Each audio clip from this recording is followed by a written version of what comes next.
Kahit si Bongbong Marcos pa ang mag-utos sa akin ng mali, hindi ako susunod sa kanya kahit tanggalin niya akong pulis. Diba? Ba't ako susunod sa kanya? Sino ba siya? Siya ba ang boss ko? Hindi ko siya boss. Ang boss ko yung nagpapasahod sa akin. Sino bang nagpapasahod sa akin? Mga Pilipino. Diba? Mga Pilipino ang nagpapasahod sa akin. Ba't ako susunod sa presidente? Ano ba siya? Presidente lang siya. Diba? Ako, pulis ako. Pwede ko siyang arestuhin pagka wala siya sa serbisyo. Pagka wala siya sa pwesto niya. Alam mo yung tinatawag na self-respect or anong tawag dun? Dignity. Alam mo yung dignity ng isang empleyado, dapat hindi mo inaapakan yun.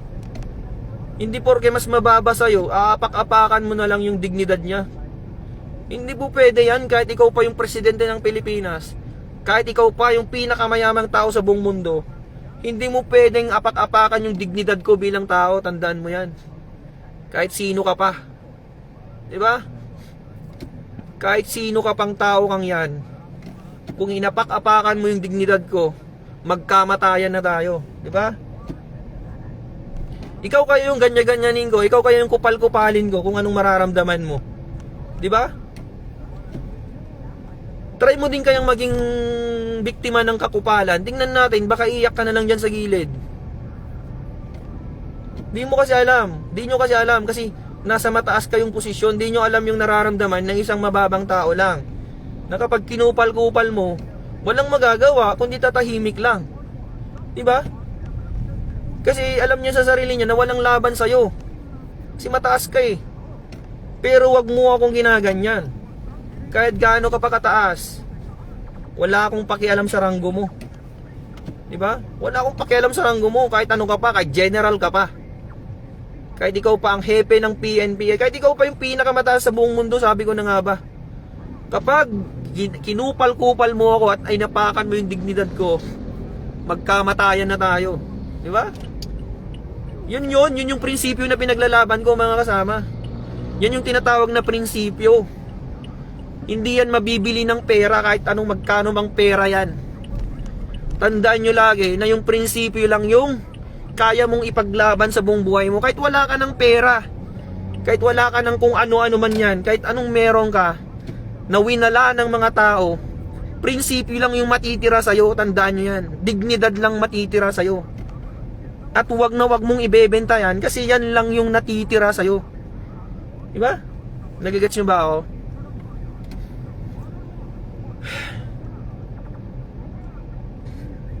Wag na wag kayong papayag na yung dignidad mo bilang tao inaapakan lang ng kahit sino dyan. Putik, tao ka, may dignidad ka, may prinsipyo ka. Hindi pwedeng apak-apakan ka ng kahit sino. Bilang tao, pagkapanganak mo pa lang sa mundo, meron ka ng karapatang mabuhay. Meron ka ng karapatang irespeto ng kapwa mo tao. At hindi yun mawawala. At hindi pwedeng bilhin ng kahit magkano yun. At hindi pwedeng mapapalitan ng kahit magkano yun, mga kasama. Lagi nyong tatandaan yan. Lagi nyong tatandaan yan. Yun na lang yung nagpapatibay sa'yo bilang tao, yung prinsipyo mo eh. Kung wala ka ng prinsipyo sa mundo, kung wala kang prinsipyo sa buhay, anong tawag sa'yo? Di ba? Kung wala kang prinsipyo sa buhay mo, anong tawag sa'yo? Isa kang robot, di ba? Kung wala kang prinsipyo, isa kang robot, isa kang utusan, isa kang aso. Kasi yung aso, walang prinsipyo yung aso eh. Kung saan may pagkain, dun siya, di ba? Ganun ang aso. Kung alukin mo ng pagkain yung aso, dun siya pupunta kahit hindi niya amo. Kung saan yung pagkain, dun siya pupunta. Ganun ang taong walang prinsipyo, mga kasama. Kung saan may pagkain, dun siya. Putik na yan. Anong klaseng tao ka kung ganun? Eh di para ka na ring aso. Di ba? Gets nyo yung point ko? Alam nyo, hindi lang naman PNP ang pwedeng magpakain sa akin eh. Ang dami bang pwedeng paraan yan para kumain ako sa isang araw. Sa buong araw, sa buong buhay ko. Hindi lang PNP. Ano yun? Dahil dito ang may pagkain, kahit dahil dito lang ang may pagkain? Ganun ba yon? Sa PNP lang bang may pera? Putik. Ang daming pwedeng pagkakitaan dyan kung pera lang ang dahilan kung bakit tayo nagpulis. Di ba? Nagpulis tayo hindi dahil lang sa pera. Tandaan niyo yan. Nung nag-a-apply tayo ng pulis, ang dami nating pinagdaanan, ang dami nating pagsubok para lang makapasok. Di ba? Tapos ngayon na may pagsubok sa atin, ibebenta nyo yung prinsipyo nyo. Ibebenta nyo yung prinsipyo nyo para lang sa sahod. Magkano ba sinasahod natin? Sa aming mga patrolman, 29,000 lang mga kasama. 29,000 lang.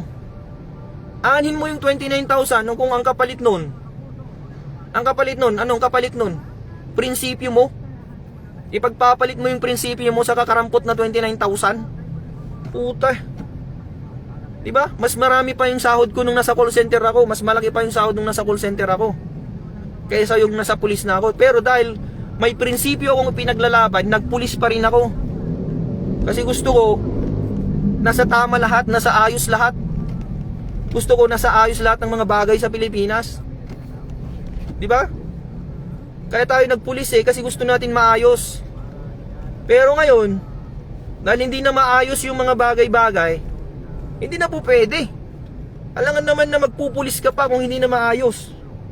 Anong kwenta mong pulis ka dyan kung hindi mo na maayos yung problema sa bansa? Diba? Alangan naman na magbulag-bulagan ka na lang dyan para lang sa 29,000? Anong kwenta mong pulis, diba? Anong kwenta mong pulis ka? Ako, wala akong pakialam kung tanggalan nila ako ng trabaho. Wala akong pakialam kung kasuhan nila ako. Wala akong pakialam. Ang pakialam ko lang is dapat nasa tama lahat. Nasa tama lang lahat dapat. Hindi pwedeng kung ano-ano na lang sasabihin sa atin, susunod-sunuran na lang tayo. Diba? Pulis ako, hindi mo pwede akong utusan.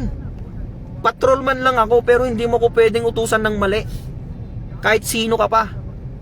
Kahit ikaw pang presidente, sabihin ko na nga sa'yo, kahit si Bongbong Marcos pang mag-utos sa akin ng mali, hindi ako susunod sa kanya kahit tanggalin niya akong pulis. Diba? Ba't ako susunod sa kanya? Sino ba siya? Siya ba ang boss ko? Hindi ko siya boss. Ang boss ko, yung nagpapasahod sa akin. Sino bang nagpapasahod sa akin? Mga Pilipino. Diba? Mga Pilipino ang nagpapasahod sa akin. Ba't ako susunod sa presidente? Ano ba siya? Presidente lang siya. Diba? Ako, pulis ako. Pwede ko siyang arestuhin pagka wala siya sa serbisyo. Pagka wala siya sa pwesto niya. Diba? Kung walang pulis sa Pilipinas, sino na lang mag-aaresto sa mga tiwaling opisyal na yan? Kaya tayo nagpulis para hindi tayo maging kakampi ng mga tiwaling opisyal. Tayo dapat nasa gitna lang tayo mga kasama. Nasa gitna lang tayo. Hindi pwedeng dahil presidente natin siya na yung susunundan natin. Hindi pwedeng dahil presidente natin siya na yung susundin natin sa lahat ng bagay. Hindi po pwede yun. Partisa ng tawag doon. Hindi porke presidente ka, susundin kita. Ano ka? Sino ka ba para sundin ko? Tama ka ba? Ang tanong, nasa tama ka ba para sundin kita? Diba? Sabi ko nga ulit sa inyo, kahit presidente ka pa ng Pilipinas, kung mali yung utos mo sa akin, hindi kita susundin. Sino ka ba para sundin ko? Diba? O, may tama daw ako May tama daw ako. May tama ka, sir. Kahit pa papanood to ni Bongbong Marcos, si Sir Bongbong Marcos, Sir President, pakinggan mo tong sasabihin ko, sir. Isa akong pulis ng Pilipinas, pero hindi ako sang-ayon sa ginagawa mo, sir. Di ba? Hindi ako sang-ayon sa'yo. Kahit ano pang sabihin mo, sir, hindi ako susunod sa'yo. Kasi hindi mo naman ako pulis Bakit pulis mo ba ako? Pinapasahuran mo ba ako, sir? Hindi. Ang totoong may-ari sa profesyon ko, ang totoong nagpapasahod sa akin ay mga Pilipino, hindi ikaw. Presidente ka lang ng Pilipinas, pati nga ikaw, pinapasahuran namin eh. Sumasahod ka dahil sa pera ng Pilipino. Kaya isa ka rin, katulad ka rin namin nasa serbisyo publiko. Pare-pareho tayo, sir. Hindi ka commander-in-chief lang dyan. Ikaw ay isang public servant. Di ba? Public servant ka. Dapat magtrabaho ka rin. Hindi ka boss. Tandaan mo yan, sir, ha? Tandaan mo, Sir President Bongbong Marcos. Tandaan mo to. Isa kang public servant. Pumunta ka dyan sa pwesto mo para magserbisyo, hindi para maging boss namin. Dapat nga ikaw nagtatraffic dyan eh. Dapat nga ikaw yung nasa gitna ng kalsada nagtatraffic dyan eh. Kasi nasa public service tayo. Hindi pwede yung presidente ka, dyan ka, nagiging boss ka dyan. Ano ka? Diba? Dapat leader ang tawag sa'yo. Hindi ka dapat nagiging boss dyan. Sino pa yung mga opisyal ng PNP dyan? Dapat kayo ngayon nasa gitna ng kalsada, dapat kayo yung leader. Hindi kayo boss dyan na parang hari kayo dyan na nakaupo sa napakagandang upuan para mag-utos-utos lang. Dapat leader kayo eh. Dapat kayong nangunguna sa serbisyo. Hindi yung nag-uutos-utos lang kayo dyan. Paano susunod yung mga tao sa inyo eh kayo mismo hindi nyo alam yung trabaho? Diba? Oh, hamunin ko kayong lahat dyan. Sa mga general dyan na nakaupo sa napakagandang upuan, sige, hamunin ko kayo. Alam nyo ba mag-serve ng traffic? Alam nyo ba? Alam nyo ba paano mag-traffic sa gitna ng traffic, sa gitna ng kalsada? Baka di nyo pa alam yan. Sino mauna? Sino yung mauli? Kung walang traffic light, baka di nyo pa alam kung paano magmando ng traffic dyan. Diba? General kayong tinuringan. Di nyo pa alam ang warrant of arrest. Putik. Warrant of arrest lang, di mo alam. Alam mo yung warrant of arrest? Pwede ka daw mag-aresto kahit walang warrant of arrest. Putik, ano yun? Pwede na lang pala akong magdampot dyan kahit sino. Diba? Di pwede lang pala akong magdampot-dampot dyan kahit sino. Kasi trip ko eh. Oh, mukha kang kriminal ah. Sabi ko, oy, mukha kang kriminal, halika nga dito. Arestuin kita, trip kita eh. Tanungin nung tao. Tanungin ng tao, sir, anong kasalanan ko? May warrant ka ba, sir? Ay, anong warrant? Di ba? Anong warrant? Puntahan mo, ay, sama ka sa akin. Sa presinto mo malalaman yung warrant mo. Kasi gagawin pa lang yung warrant mo. What a funny, di ba? What a funny idea. Di ba? Pwede ba yun? Bawal yun, nasa constitution yun, mga kasama. Bawal na bawal mag-aresto ng walang warrant of arrest. Maliban na lang sa tatlong exemption. Ano yung mga tatlong exemption na yun? Sabihin ko na sa'yo, sir. Ang mga tatlong bagay lang na pwedeng mag-aresto is in flagrante delicto. Ano pa yung isa? Hot pursuit. Tsaka yung escape from prison. Diba? Yun lang yung tatlong bagay na yun para wala kang warrant of arrest. Lahat na ng mga bagay maliban sa tatlong yun dapat meron ng warrant of arrest. Meron din palang isa mga kasama. Meron palang isa na pwede kang mag-aresto ng walang warrant of arrest. Ano yun? Kapag yung sa tingin mo, yung suspect, kapag sinerban mo ng warrant, pwede siyang tumakbo, pwede siyang manlaban. Kasi sasabihin mo sa kanya, oy Juan, sir Juan, halika nga dito, may warrant of arrest ka. Pag sinabi mong ganyan, may possibility kasi na manlaban siya. May possibility kasi na tumakbo siya. Nasa rules of court yan eh, 'di ba? May possibility kasi na manlaban siya o tumakas siya. Kaya wag mo na lang munang ipakita yung warrant of arrest niya. Wag mo munang ipapakita sa kanya. Biglain mo na lang siyang huliin. Kung sa tingin mo tatakas siya, biglain mo siya, parang dadamputin mo siya bigla. Pupusasan mo na siya agad. Kasi nga, kapag sinabi mong may warrant siya, may kaso siya, baka tumakbo siya. edi hindi mo na siya mahuli. So, pwede yon, pwede yung sabihin mo, damputin mo na siya agad. Pero, dapat, pagkadampot mo sa kanya, agad-agad, sabihin mo rin sa kanya at ipakita mo sa kanya yung warrant of arrest niya. At sabihin mo agad sa kanya yung mga rights niya, mga right to cancel, right to counsel, right to remain silent. Di ba? Di ba? Yun lang yun yung apat na circumstansya para maging warrantless arrest. Pero, kung meron namang preliminary investigation yung kaso, kung meron namang preliminary investigation, kailangan ipakita mo yung warrant of arrest. Parang yung nangyari kay Rodrigo Duterte. May nangyaring preliminary investigation, mga kasama. May nangyaring investigasyon.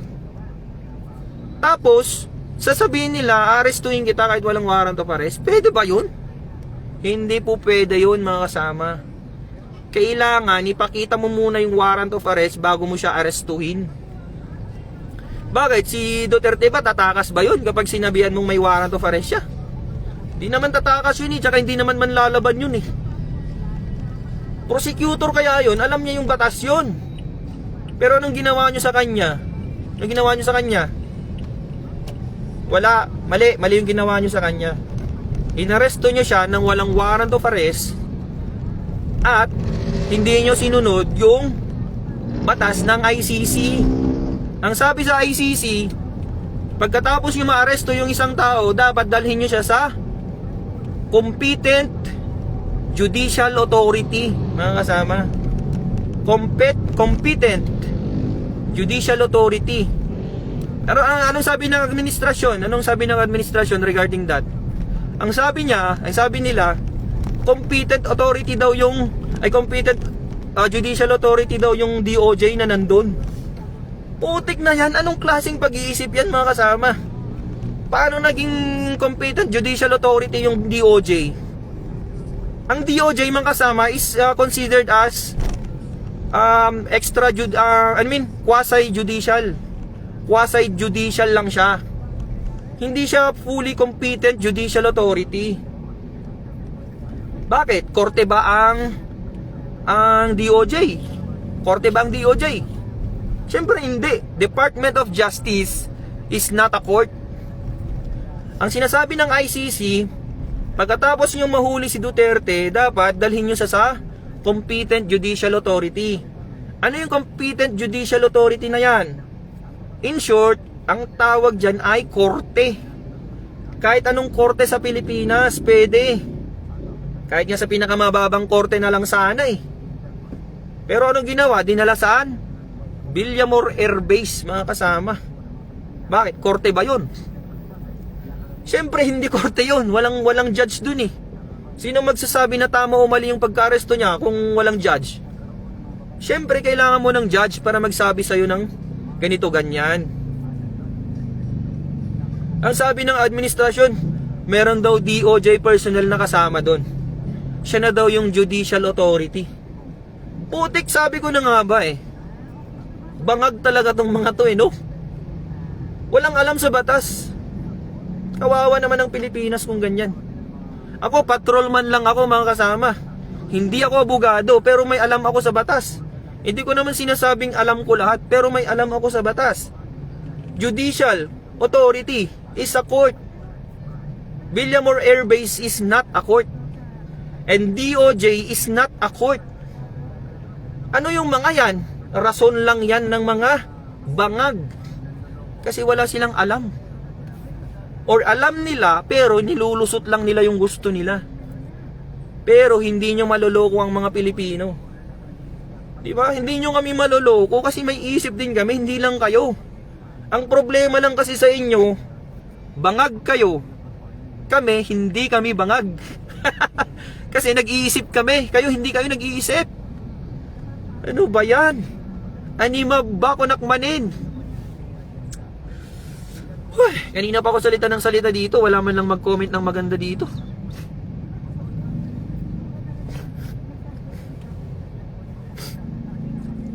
Ang pinaglalaban lang natin dito, mga kasama, Hindi tayo partisan na, hindi tayo maka Duterte, hindi tayo maka Marcos. Sasabihin ko sa inyo clarification lang. Hindi ako maka Marcos, hindi rin ako maka Duterte. Ang akin lang, ang sinasabi ko lang is mali yung pagka-aresto kay Duterte. 'Di ba? Maling-mali yung pagka-aresto sa kanya. Anong sabi sa batas kapag mali yung pagka-aresto sa kanya? O mga pulis, mga men in uniform dyan, tanungin ko kayo, anong mangyayari kapag mali yung pagka-aresto sa isang suspect? Ang tinatawag natin dyan, invalid arrest or unlawful arrest. Anong mangyayari dyan? Okay, sagot kayo. Anong mangyayari dyan kapag unlawful arrest o yung pagka-aresto ng isang suspect ay invalid or unlawful? Ano yun? Ang mangyayari dyan, mga kasama, kapag unlawful arrest or invalid arrest, it's considered as ano?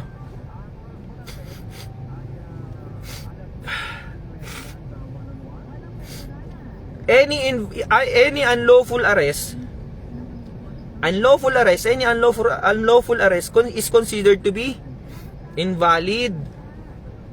Ibig sabihin nun, mga kasama, kapag unlawful yung pagka-arrest mo, hindi sang-ayon sa batas yung pagka-arrest mo, yung pagka-aresto mo na yun, it's considered as invalid. Anong ibig sabihin nun? Inaresto ko si Juan, hindi dumaan sa tamang proseso. Okay, si Juan mapapawalang bilanggo siya, mapapalaya siya.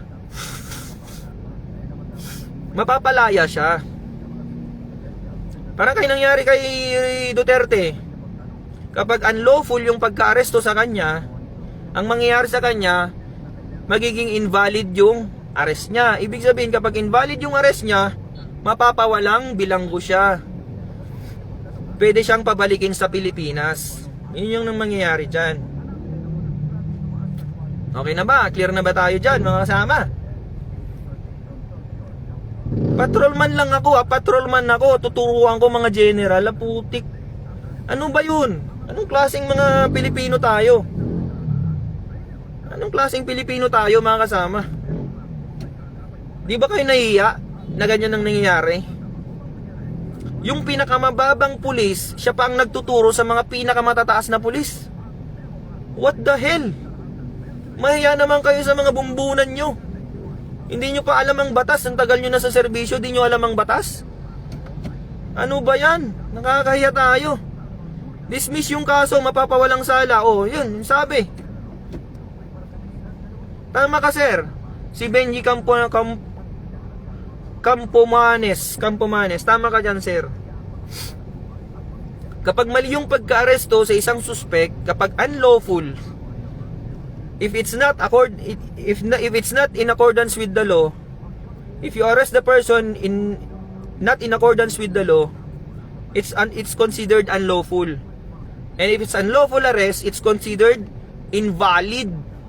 And if it's invalid, it's already invalid from the beginning. Ibig sabihin, walang sala yung inaresto mo. Naintindihan nyo ba? Tatagalugin ko pa ba? Huwag na, kasi nakakapagod mag-explain. Basta alam nyo na yun. Walang sala si Rodrigo Duterte kasi mali yung pagka-aresto sa kanya. That's it. Mali yung pagka-aresto sa kanya. So ibig sabihin, walang sala si Duterte. Ibig sabihin, pauwiin na siya sa Pilipinas. Hindi mo pwedeng i-detain yung tao na walang kasalanan, na walang kaso. Wala nga siyang kaso eh. Ba't nyo i-detain dyan sa ICC? Yun lang ang point ko, mga kasama. Kaya ako galit na galit. Kasi mali yung sistema natin. Mali pa yung mga mindset ng mga opisyal natin. Ang daming mali sa Pilipinas. Ang daming mali.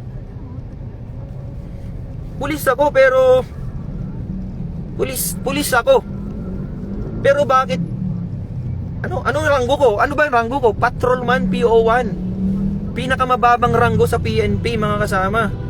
Pero ako pa yung nagle-lecture, ako pa yung nagsasabi sa mga general kung anong dapat at hindi dapat. Mahiya naman kayo mga sir. Nakakaya kayo. O patawag nyo ako ngayon sa krame. Amunin ko kayo mga sir ha, mga general. Chief PNP, this is for you sir. Sabihin ko na sa iyo, ang sinabi mong statement na kaya, ang sabi mo sir, kaya ano sabi no? Hindi lahat or ano sabi niya? Pag nagsashabu ka daw, ang sabi niya, mayroon siyang statement na ganoon eh. Pag nagsashabu ka daw, hindi ibig sabihin masamang tao ka na. Pampawala lang daw ng antok at puyat lang yon. Anong klaseng mindset yan mga kasama? Isipin nyo mabuti. Pag nagsashabu ka daw, sabi ng hepe ng Chief PNP, ang sabi ng Chief PNP namin, ang sabi niya,